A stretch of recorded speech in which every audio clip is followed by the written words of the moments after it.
Forget faith, forget destiny. What if becoming a god was just an engineering project? Today, we're diving into the insane blueprint one being in the Marvel Universe used to literally build his own godhood, a plan that was in motion before he was even born.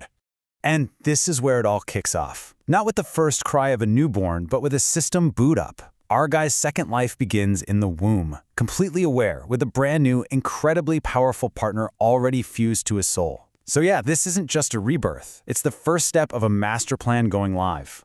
And this is the secret weapon, Wisdom King Raphael. Think of it like a divine-level AI, an ultimate skill hardwired right into his being. It's not just a tool, it's a co-processor for reality itself. It can analyze, invent, and create, as long as it has the data. It's the ultimate partner for a cosmic engineering project. So where do you even start when you want to build a god? Well, the answer is pretty simple. You start before day one. The first phase of this whole blueprint is maybe the wildest part, a series of genetic and divine upgrades that all happen while he's still in the womb. Raphael boots up and immediately sees the problem. Sure, he's got a powerful divine inheritance from his parents. We're talking gods from both the Aesir and Vanir pantheons. But it's messy. It's just raw potential. So Raphael does what any good engineer would do. It frames it as an optimization problem. The goal? To upgrade his genes and divinity to their absolute maximum potential before he even takes his first breath. And get this, the project runs on a timeline that is just staggering. In only 79 days, Raphael doesn't just optimize his DNA. It systematically grabs and boosts two divinities, life and wisdom, and then uses them as raw materials to forge a completely new one, creation. Okay, so let's break down these powers because they're the foundation for everything. First up is the divinity of life, his starting inheritance. Raphael cranks it up to 11, turning it into the ultimate biological hack. We're not just talking about healing fast. This is the power to control, manipulate, and literally rewrite biology on the fly. It's adaptation and evolution on a cosmic scale. Next up, the divinity of wisdom. Now this is kind of wild. Raphael essentially creates this power for itself and then grants it to its host. This basically turns his mind into a supercomputer with access to universal knowledge, predictive abilities, and insane learning speed. With Raphael running the show, he can master pretty much any concept almost instantly. And that brings us to the real game changer, the divinity of creation. Forged from the idea of birth within the divinity of life, this is the power to make, well, anything. If Raphael can design the blueprint, whether it's a new element, a new life form, a new weapon, the divinity of creation can make it real. Period. And just in case you thought creation sounds all peaceful and nice, well, Raphael itself chimes in to clarify the absolutely terrifying ways you can use it. The ability to create isn't just limited to life and tech. Oh no, it extends to the most destructive forces in the entire universe.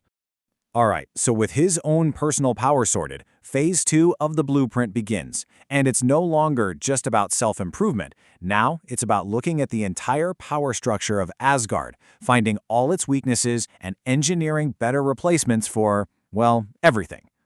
He starts with magic. See, Asgard's traditional magic is powerful, sure, but it's unreliable. It depends on talent. So, he just designs a whole new system. It treats magic like a science. It's all based on formulas, calculations, and magic circles. It's logical, it's repeatable, and most importantly, anyone can learn it. He basically turned magic from an art into a technology. But then he runs into the real power ceiling in Asgard, the Odin Force. He watches Odin just casually wipe a mountain range off the map, and Raphael analyzes it as a force that could easily destroy planets. But here's the thing. For him, this isn't scary. It's a new benchmark. It's the next problem he has to solve. So what's his response?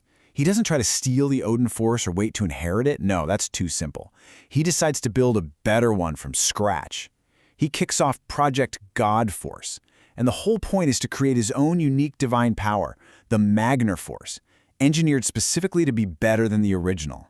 So he's upgraded himself. He's upgraded Asgard's systems. What's left? Oh, just the entire Asgardian race.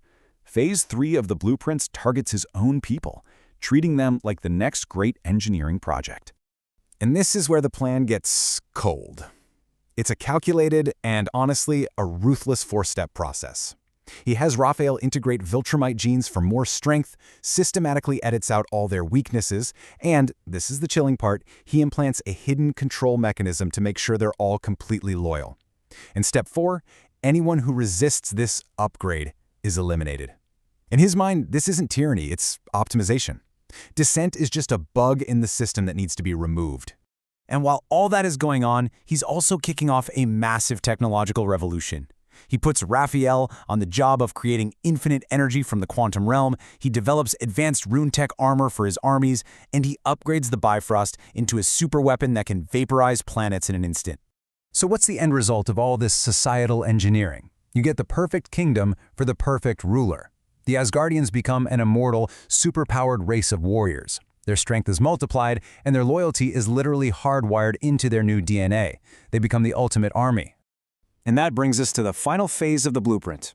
His body is perfect, his power is unmatched, his kingdom is perfected. The only thing left to conquer is the universe itself. The goal now is to evolve past all known limits and achieve a totally new state of being. But this last evolution, it comes at a huge cost. To push his partner, Raphael, into its ultimate form, he has to give up the divinity of wisdom, one of his 3 core powers, the very thing that made Raphael so powerful to begin with. You know, it's the ultimate test of just how committed he is to this plan. And he doesn't even hesitate. He sacrifices the divinity. And this is the result. Raphael evolves into something totally new, something so much more powerful, Manus Ava. The partner that helped him build himself up from nothing has now achieved its own kind of godhood. And the power up here it's just off the charts. Ava's calculation speed jumps by millions of times, making the old Raphael look like a pocket calculator. She becomes nearly omniscient, and this is the big one, she gains the ability to directly control the fundamental laws of the universe. With Ava's new power, the true endgame finally becomes clear.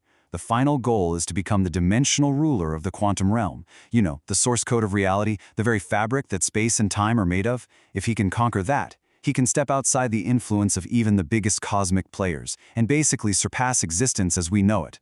Which leads to this one last wild thought. We find out that a future version of himself is already so powerful that he's protecting his past self from multiversal-level threats, which makes the chance of failure pretty much 0. So the question is his success just a foregone conclusion at this point? Or is this perfectly engineered, self-fulfilling plan the only thing keeping his entire reality from falling apart?